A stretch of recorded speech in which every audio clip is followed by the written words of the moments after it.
Wakey, wakey, rise and shine. Good morning to everyone. Hello everyone, and welcome back into this new video of mine.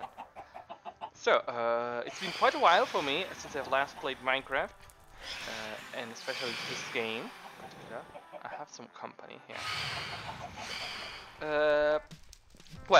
Aside from that, okay, now they die.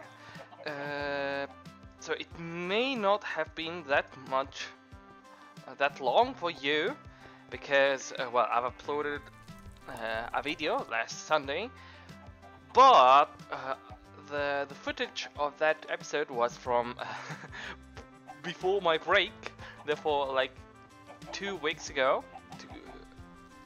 Now 3 weeks ago. So yes, it's been 3 weeks since I've last touched this world.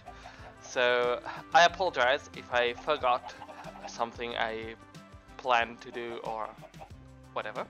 Okay, so let's jump straight into planning the episode.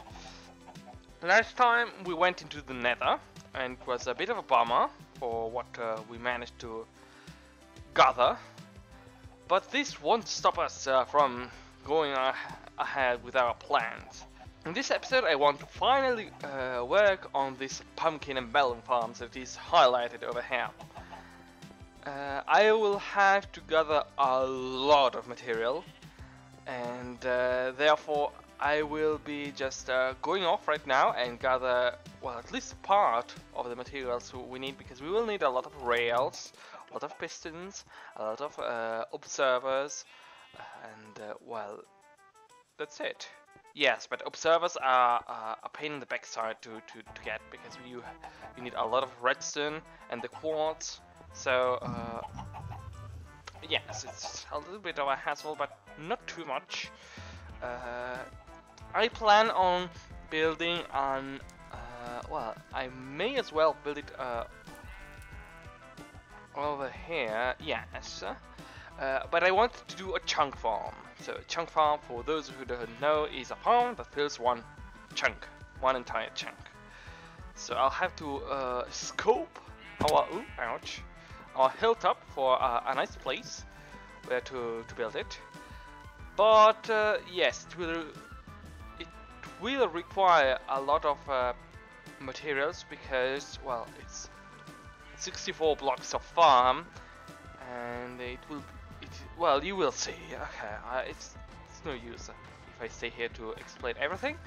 So I'll go ahead and round up the materials that we need, and then we can start working on the first part of the farm itself, which is the most tedious one and the most iron consuming, namely the pickup systems, because we are going to use minecarts, hopper minecarts for that, and therefore we need to build a whole track and the unloading station. Okay, so here we are once more. Welcome back. For you, it may be an instant transition, but for me, it's quite a while went by. It's the day after. So yesterday I started recording our introduction, and I went ahead.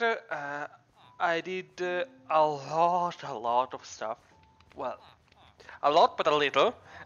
Let me explain. In order to find these godforsaken 5 slime balls, which we desperately needed for our project, I first chose to go down in the mines. After which I've tried, since I failed to find a slime chunk, I've tried and look for a nearby swamp. Failed again, went once more down to the mines, and finally I managed to find the slime balls. Along the way I made quite a lot of materials. All these stuff is from, mostly for mining, aside from the iron, which is obviously for our farm. So yes, I found also a couple of things. That's the reason, because I want to go ahead and update a little bit our signboard.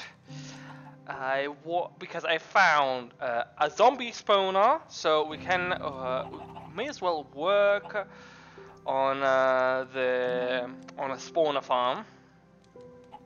So work on a spawner, and I also found an abandoned mineshaft at deep slate level. So explore.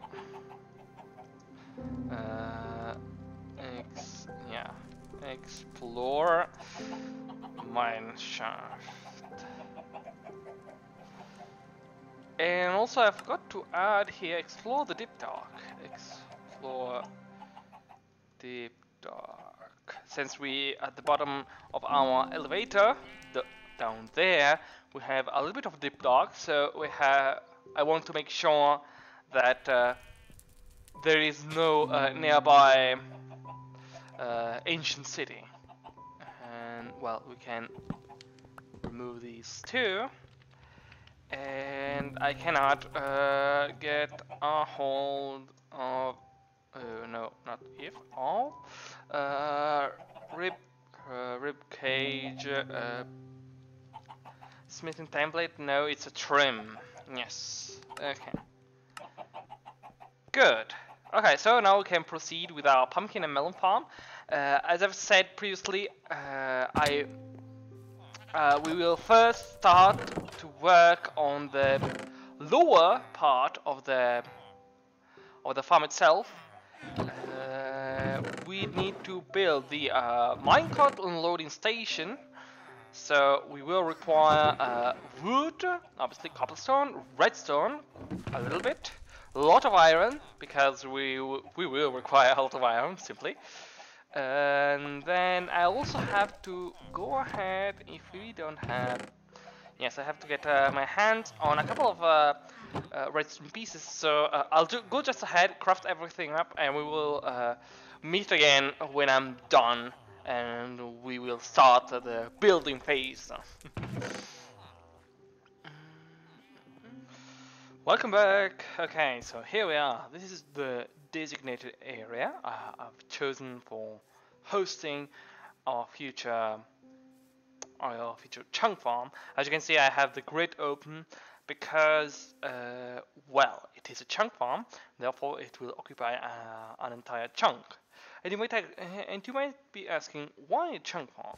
Well, you could also make it bigger or smaller, but the issue is, since this farm uses minecarts, well, hopped minecarts, here we have them, as long as the rest of the material we need for the lower part of the farm itself.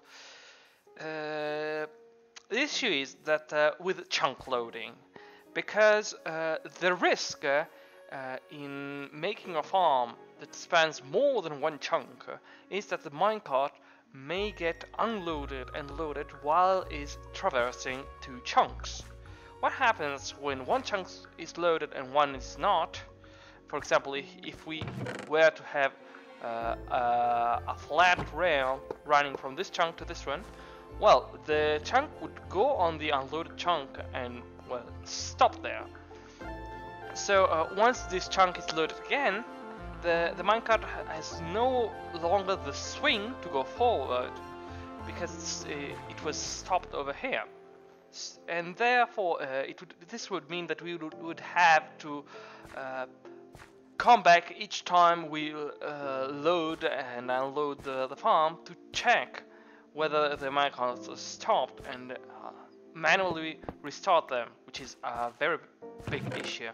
Instead, by keeping everything inside a single chunk, when the chunk gets unloaded, the entire farm gets unloaded, and you have no risk of minecarts being stuck between two chunks.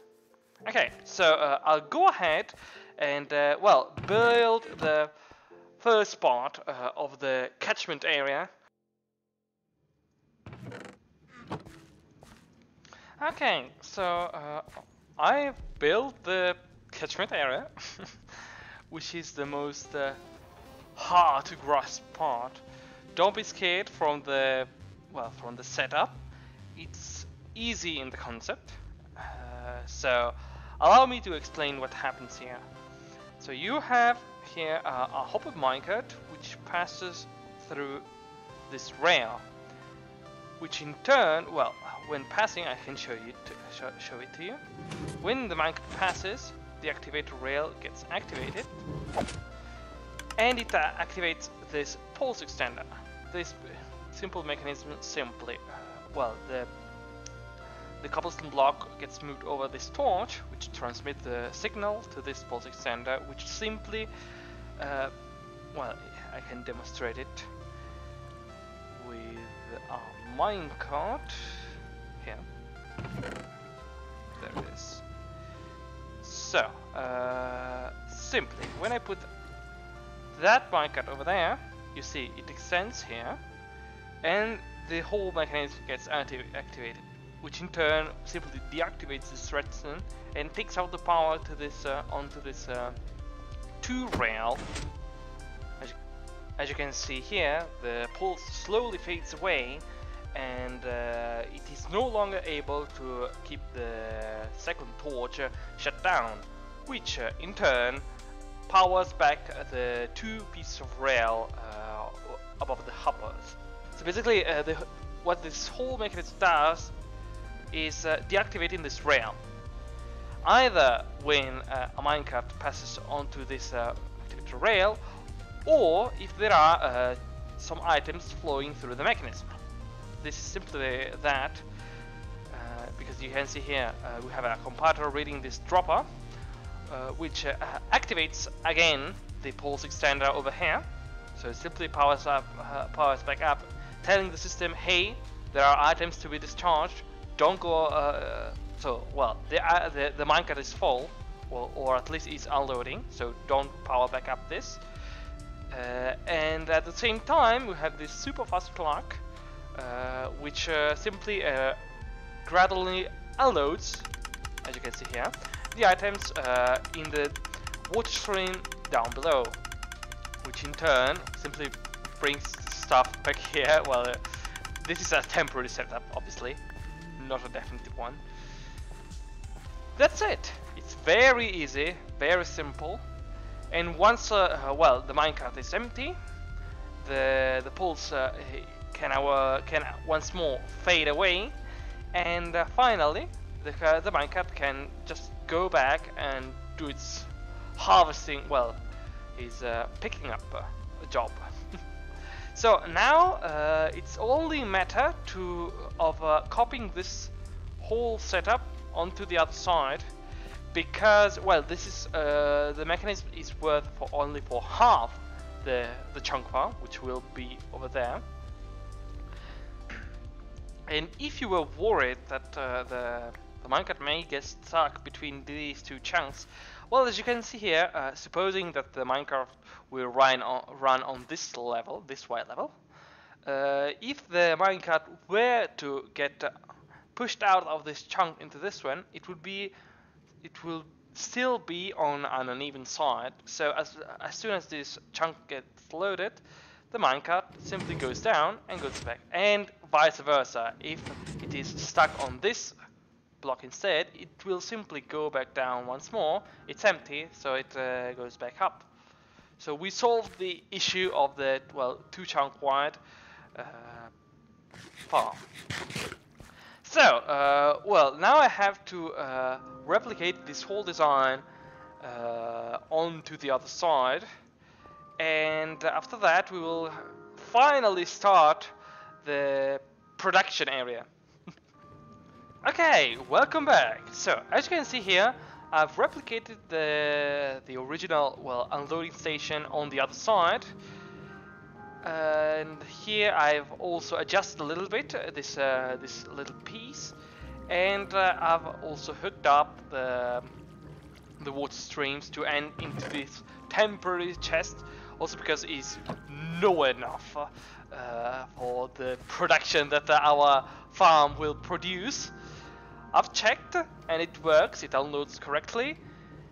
So I'm quite happy for how it turned out. But I'm done for this episode. I think it's enough.